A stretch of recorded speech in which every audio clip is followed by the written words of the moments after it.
welcome back, everybody. Time for another look at the future transportation and what drives us. Welcome to Driven by Design, the only show that shows you the future of transportation, one conversation at a time, with the man who can talk instantly about all of them, endlessly about all of them. Bryan Thompson, former. How many years were you with Nissan? 10-year designer with Nissan. I did Nissan, and before that, and now I have my own consultancy, which is my name, Bryan Thompson. Bryan Thompson, Bryan Thompson. If anybody wants to go look up your stuff, I mean, you got the whole thing on Instagram. People want to look at that. You got lots of designs and stuff on there. Yeah.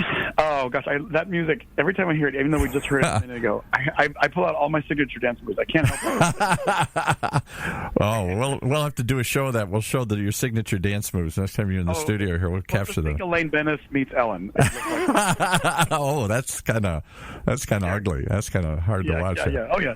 Ugly is a good word. All right. Anyway. We are doing our year-end review, as we often do here at the station on all these shows. We spent this is a two-part episode for those who want to go back and look at the first one. We looked at the stories that moved us last year and the things that died, the things that left us, the passenger car. But don't feel bad. It was reborn as a truck here. It's still a vehicle to move people around in. And we talked about the death of, over the last, not just year, but years of diversity of colors, and how we went to this, what do you call it, Grange? Grayish is the color out on the Grange, yeah. Gray and silver. It's just this odd color that seems to be in one shade or another everywhere. It's either white, black, this, and we've gone back to the days of, instead of endless choices, we've gone back to any color as long as it's black here. So those have been the trends that I will remember over the last year here as 2019 comes to an end. And what I look forward to is some of the stuff you were talking about, hinting at. Let's talk about a couple of these things here. One is this uncanny valley. The country is headed, we're not headed towards Happy Valley anymore here. We're headed towards uncanny. No. That's not true. We want to stay out of the uncanny valley. Uncanny valley is it's a very strange place. It's that place between something that's actually alive and human and something that's an object that you imbue with a anthropomorphic sense. Here's a fancy word that you won't often hear. It's a liminal space. A liminal space is a transitional space. It's neither up nor down. Like when you're up in a plane, you're not anywhere. It's purgatory. It's in between heaven and hell here. You know, you can't stay there. It's a transitory transition space here. Yeah, and it has that name because it feels uncanny. So a good example of like a vehicle that you would give a personality to, let's say like a Mazda Miata. Okay. That's a car that, I would say very few people could look at that car and not find some sort of sense of something to like about it. Like a Volkswagen Beetle, the original Beetle, right? Yes. These vehicles that they become classics because they have a sense of a soul and a spirit. And that was the one I forgot we didn't get to that one last, but just a quick shout out that died last year too. After how many years they retired that for a while here? The Beetle? Yeah. The Beetle's gone. I think she's just taking a break. You think so? Volkswagen. What is Volkswagen without the Beetle, really? I can't believe it, but they officially killed the car off like they did once before, and the hope is it's just taking a break. You gotta take it backstage so that people forget about it and miss it a while. Yeah, they need a comeback tour then. It's like, I don't know that it's like Cher with her farewell. I was going to say Cher on her 50 farewell tours here. Yeah, exactly. Yeah. But and you can imagine the Beetle, a self-driving Beetle, that'd be a beautiful, fascinating thing. But this uncanny valley idea. So you have something that you accept, your heart warms to it, you love it, and then as more people get involved with developing and trying to give it an actual personality, that's where you get into the uncanny valley, where you feel the strangeness, where it's not human, but it's not a static object, and it's somewhere strange in between. I would say something like some of the Tokyo show auto cars like blink at you and like talk to you. Yeah, that's uncanny valley. It feels creepy. Some of the early sci-fi movies that were trying to make humans. 2001: Space. Hi, Dave. I don't think you should do that, Dave. Yeah. Yeah, that's Hal, the computer. But I'm really talking about visuals. Like Dave didn't have a face. I'm talking about like CGI humans that don't feel alive, but they're close enough where it tricks your mind, and you're like, wait a minute, something's off. Have you ever been like watching the one that does a really good job of it is like the Star Wars films that are have brought back some cameos of Carrie Fisher very quickly. Yeah. And they're believable. I know that she did a lot of footage that they are using over and over again, but those moments where it's not exactly her, that approaches Uncanny Valley when you're like, wait a minute, is that really her or is it a hologram?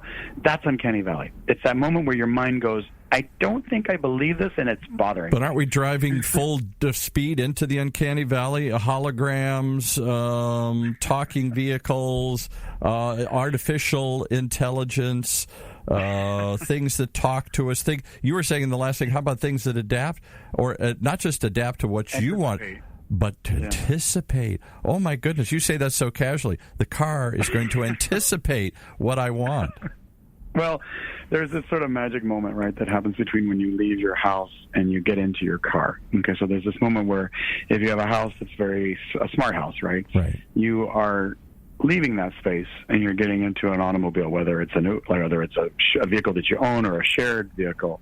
But there's this sort of magic moment of when you're not connected to the house and you're not connected to the vehicle. That's that sort of transitional space that's a golden moment to create a moment of joy that the vehicle anticipated your arrival.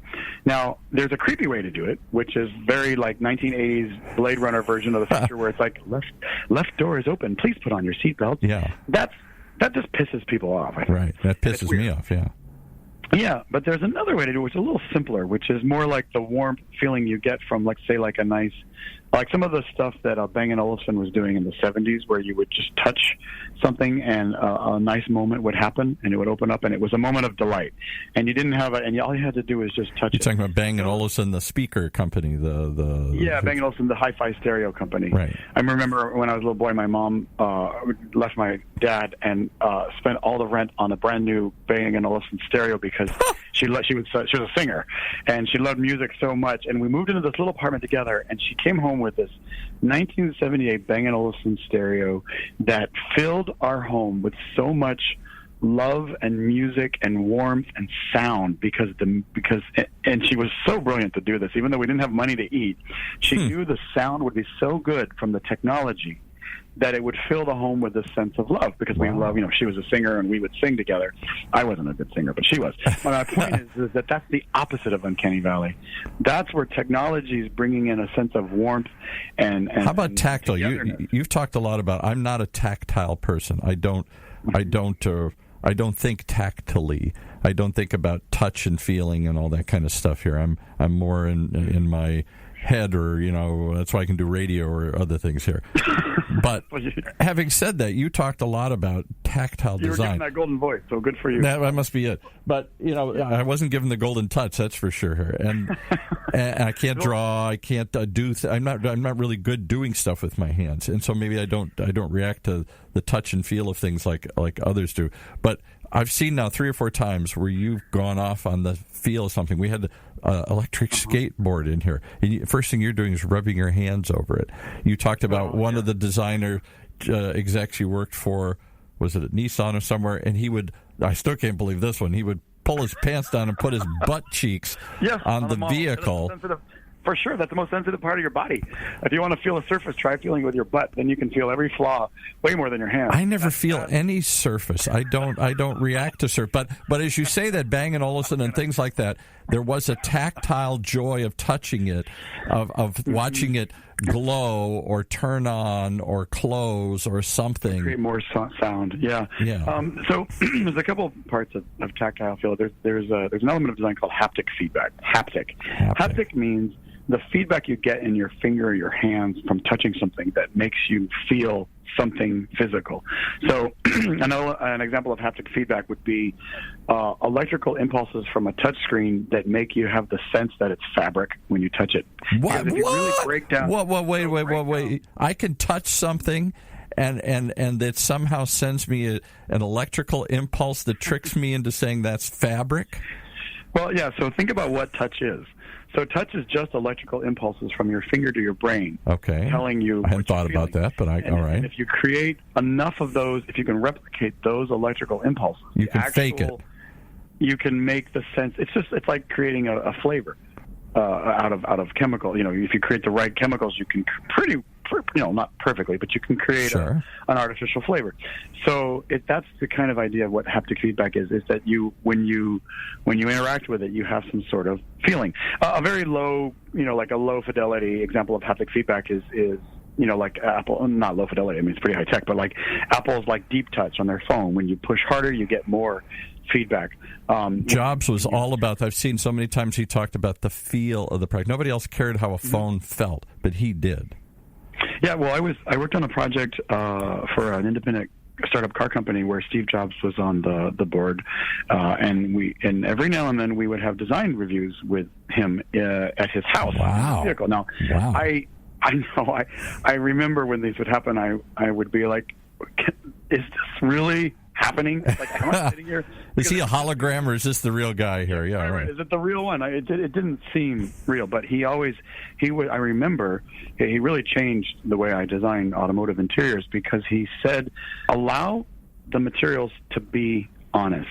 And I never forget him saying that because we had this really beautiful entry-level car with a lot of pattern and texture, and he said, plastic doesn't need to pretend that it's leather. Plastic is like the most hoard out material where it pretends that it's it's got some sort of grain that's another thing. Right. Whether it's like it's wood, it's leather, it's something. Right. They would always make it by giving it some texture or feel to it. And then we're supposed to believe that that's a wood panel, and it's not. And when it does that, because it's sort of you sort of know it's not leather. I mean, we're pretty good at like faking it now, right? But the point of what he was saying, which I thought was so beautiful, and it totally changed the way I designed that interior and other ones since, is that he said, if you allow the material to celebrate itself, you elevate the feeling of quality. So allow plastic just to be plastic with no texture. Quality plastic. Ooh, that's quality plastic. That's real, authentic plastic. Yeah, and so certain and I think about the way he ran Apple, and the aesthetic that then Tim Cook inherited and it works so well with is that the materials are very honest. The aluminum is aluminum, glass is glass. They tell you what they are by the way they present themselves to you. They don't try to be like, I don't think you'll ever see an Apple product that's faking some sort of texture of leather on plastic, right? So, and I loved that. I guess to sort of tie it back into tactile senses, you can really have an experience of a quality, wonderful interior, or something that feels very cheap with the same materials, all by how you treat them. So treat them how? And you mean in terms of the color, the shape, I guess all of those things, the feel color, of it, shape, the texture, how what is the so it's the same goop, it's the same plastic goop that we've molded into something, but the way we mold it and if we're trying to have it mimic something or be what it is, you're saying makes the difference. I think because there's different durometers and stuff that we can get into, like what does a plastic feel like. But I think the key takeaway that I don't know. I've always had it feel like something else. I thought plastic has to mimic. Plastic is by definition the whole in our society. It's plastic. It's fake. It's phony. It's not real. Yeah, and so and on the flip side, we always associate leather with a luxury seat.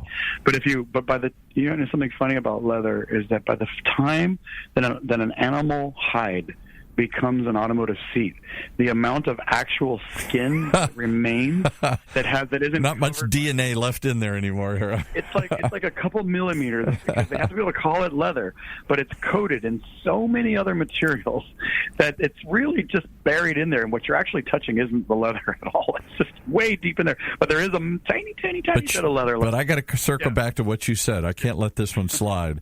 Okay. You're saying that you could embed an electrical property into it, so that when I touch whatever that material is, it would trick my finger into thinking it's something else. Yeah, so the haptic feedback is that it's so you get some sort of feedback, whether it's the phone vibrating in your hand to tell you you're getting a call, or if you're grabbing a door handle, it's sort of it comes back out to meet you, and then has some sort of feeling. But yes, that is if you break down what senses are. then they're really electrical impulses. And if you can create those electrical impulses, you can also go into flavors with that. If you really break down what flavors are, it's just your taste buds activating that taste certain things, like, whether it's, saltiness or acidicness or sweetness. You could theoretically, I don't think we're here yet, but you could theoretically have a phone that you could lick and it would have a flavor. Oh my God. But I don't know that I haven't. And I would think it, and it would trick me to think it's the texture of ice cream and it's soft and melty or something here. The never-ending up. And cold and everything else. All right, so maybe one of the things as we look, this show's all about predicting the future. Are we heading into the uncanny valley where haptic impulses are manufactured and we're tricked into feeling and touching and smelling? That the mere touch of it. It has. I guess we're trying to turn this into a sensory experience where the car has a smell to it. Think about it this way: a touch to it, a sound to it. It's all in the people who do the job, right? So it's all up to the people who do the designing, right? So at the end of the day, it's who's doing the work and how well they do it. One of the most beautiful things. I like to think about it this way. So my mentor was Tom Matano, who created the Mazda Miata. He ran Mazda for me, Mazda design for me. Go listen to his fascinating interview here on this show earlier, right? Yeah, earlier this year we interviewed him, and he's a beautiful soul and a very humble man. Oh, he's like Mr. Miyagi from the Karate Kid. Wax on, wax off. Yeah.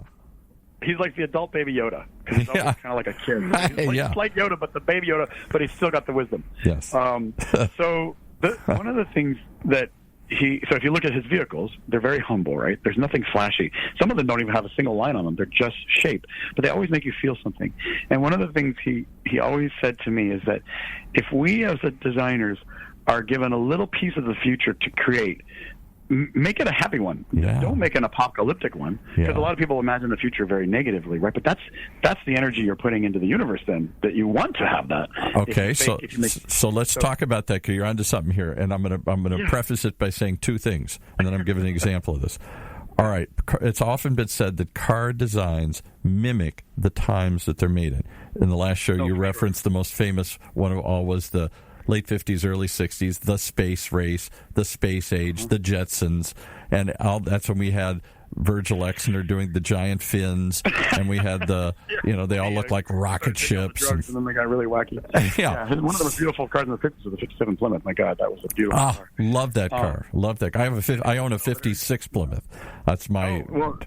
the early, not quite as extreme as that one, but yes, the 57. So that was an extreme example of reflections of the times.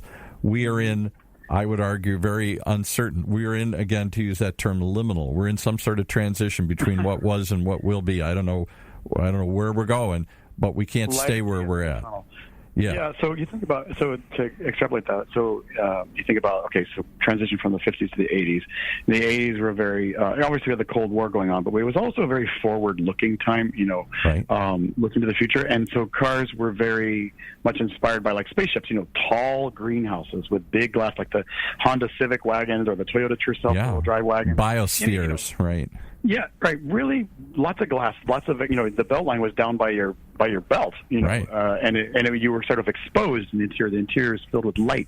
A lot of these cars were the cars that made me want to become a car designer, because it was the first time I saw cars with a lot of like light and tall graphics. So fast forward to the current time, I would say mid 2000s. It is a kind of a scary time, and if you look at the cars, it feels a little apocalyptic to many people on the left or the right or even in the middle. It seems a little chaotic. We're certainly at each other's throat politically. It seems like we're in transition from industrial to a post-industrial society, and all these things. There's a lot of uncertainty. Anxiety is up, post-traumatic stress is up, everybody's anxious and nervous. How does that translate into a car? And you see cars look angry. And greenhouse is the part that the person sits in, where you can see them through the windows. Right. That gets very small, right? So if you go 80s were big, now it's very tiny. It's like a cave in there. You're very protected. Blacked out, no matter if you're protected, driving, some sort of BMW electric sports car, or a Maserati, or a Honda some sort of minivan. They have very aggressive, angry faces. It's almost like I'm going to get my groceries faster than you, yeah, and I'm going to get in now. But I would predict that is coming to an end just by the work that I see. I can never give away secrets of what I'm working on, but I can say the sensibility of what I see happening that's 7 to 10 years out. So it's not going to look like Mad Max, where we have protruding spears and we're giant blades, and they become war wagons. Have you seen the Tesla truck? Well, that was the one I was going to bring up, because that looks like a card from a movie. That does not look like a car that anybody would make or buy, and yet maybe that's why it's caught such attention. For those who haven't seen it, this is the end. We're at that liminal point, that transition between 2019 to 2020, and along comes this Tesla truck that looks like this very angular, Mad Max-looking kind of monstrous vehicle, and they're selling it as this monster that is going to drag around all the other poor trucks on the block here. Literally. So let me clarify. So I of course I can't see what everybody's working on. I can see what I'm working on. Right. I can see what the people I work with are working on, and I do see a sensibility of things that are a little more confident and happy. Now, when I see something like that Tesla truck, I also love that, because it's a statement. It's something bold. It's wild. Yeah. Yeah, but not even that. Like, well, I understand that it was. Yes, I don't mean not that. I mean yes, and like in the sense that I can tell it's not resolved by an automotive designer. Like there's an automotive designer that does a car. Wasn't involved in the decisions and the surface transitions and the why? Because there's something missing. It's not finished. It's too rough edged or something. It has so many awkward views that I can just tell it's not done yet, and it hasn't been. It's just like it's like an unbaked cake. It's like you dip in and it's like still batter. However, at the same time, what I love it for is exactly what you're saying. That it's so bold. And it's so sort of in your face that it has everybody talking. And whenever people start talking, and especially when they hate it, yes, that's when I listen and I go, okay, a shift is happening. Yes. Something is changing. Something is out of the norm of what we are accepting as aesthetically pleasing or aesthetically normal. And typically when that happens, people will get up in arms. They'll get furious about it. Look at the new Mustang electric crossover, right? I mean, people are so upset about it, right? Yeah.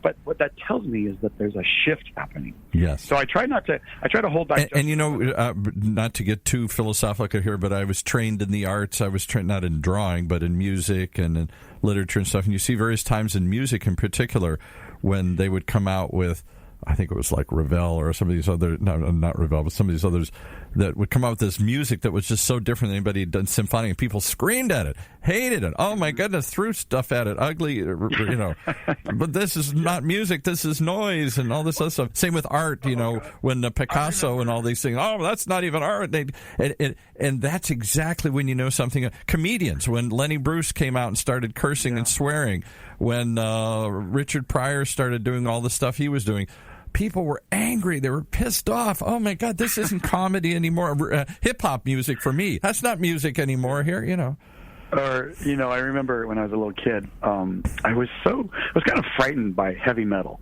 Yeah, because it seemed menacing to me. These evil, angry, yeah. But when I listen to it now, 20, 30 years after, it's like radio jingles. It's so benign.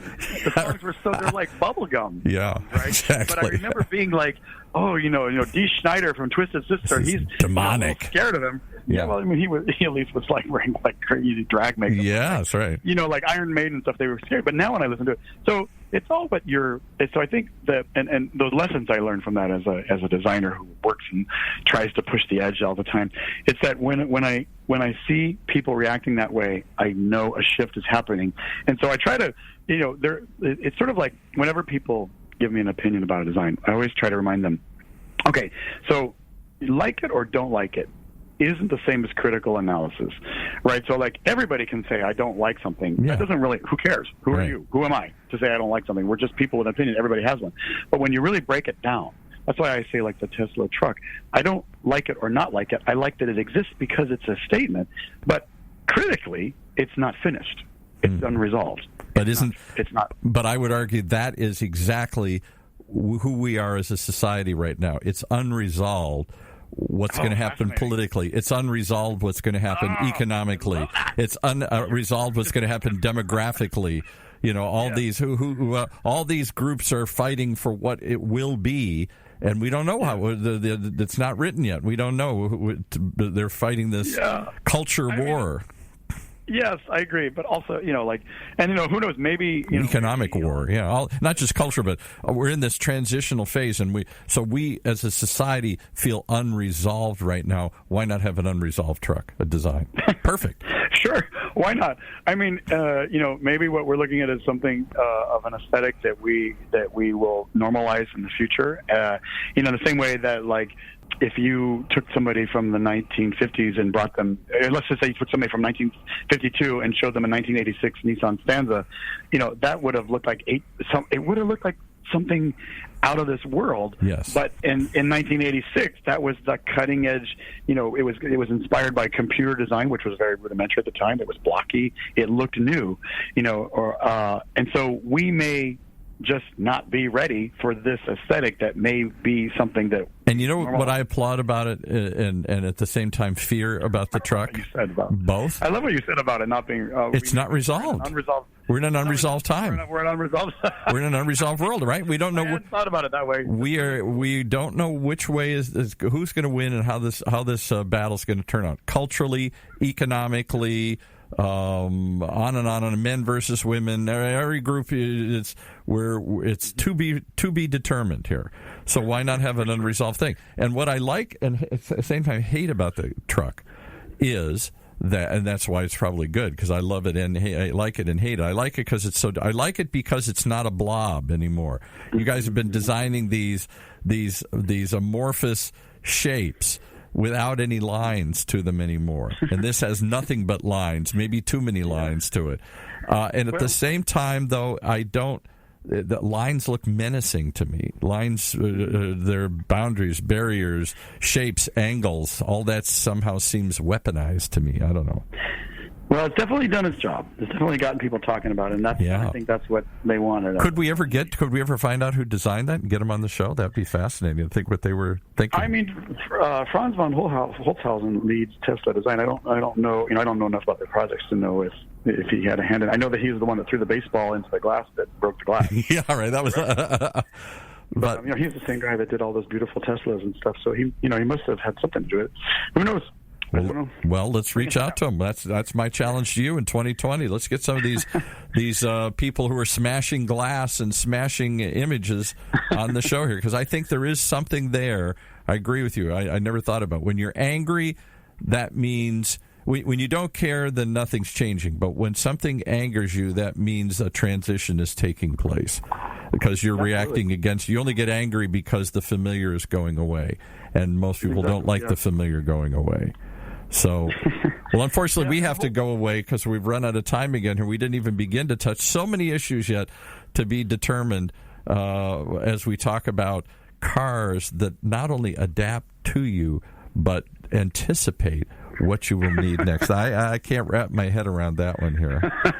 And as we drive into the uncanny valley, that uncomfortable in-between space where we go down into the chasm that's supposed to separate us from them, the humans versus the machines, as they get closer to us, how will we react to that? Will we just be creeped out, or will we be appalled, or will we fight back?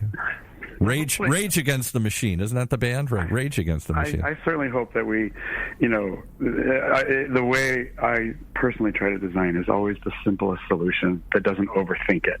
Yeah. And I think if you do that, you keep it from getting too weird, And is there an alternative between, I call them the blobs, but you must have another name for it, these kind of amorphous shapes where every edge is taken off and it's just kind of all just one big smooth bubble or something here, and yet the bubble it isn't a perfect bubble, but it's all this that shape to, as opposed to what Cadillac was doing and some others, the diamond shape, the very edgy, real hard lines, and what the Cybertruck is.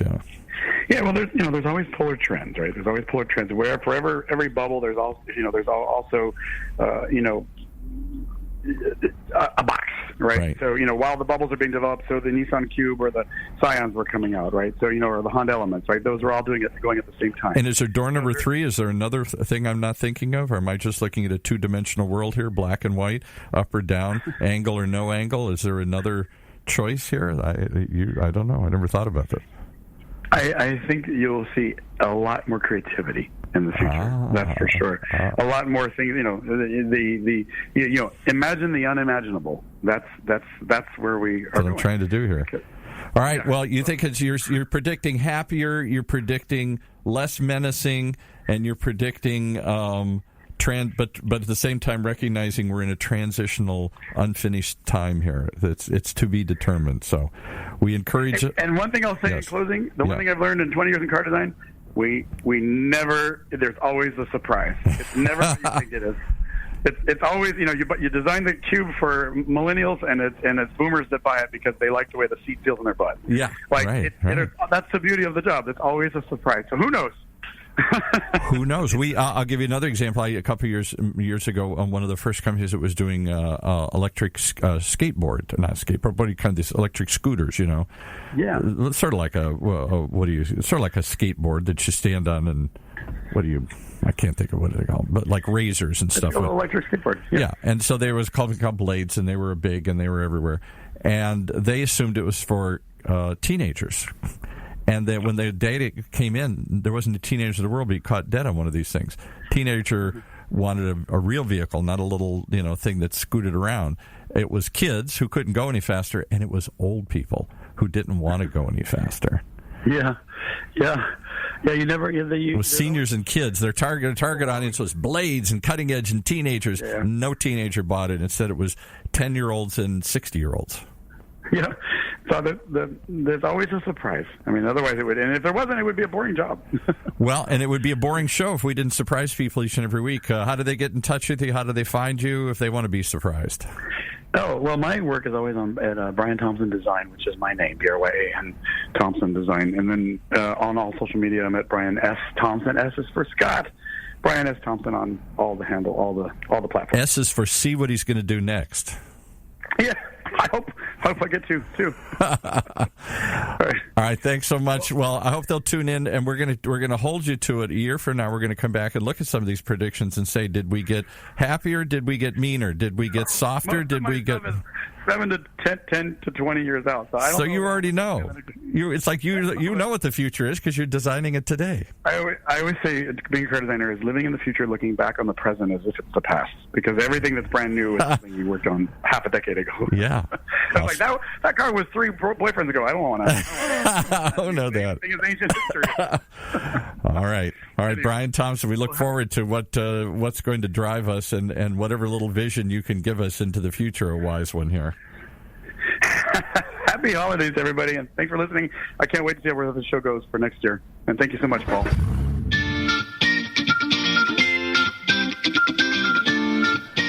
You've been listening to Driven by Design, the one show that takes you where no one else will, into the future of automotive design, one conversation at a time. Right here in Orange County's only community radio station, OCTalkRadio.net.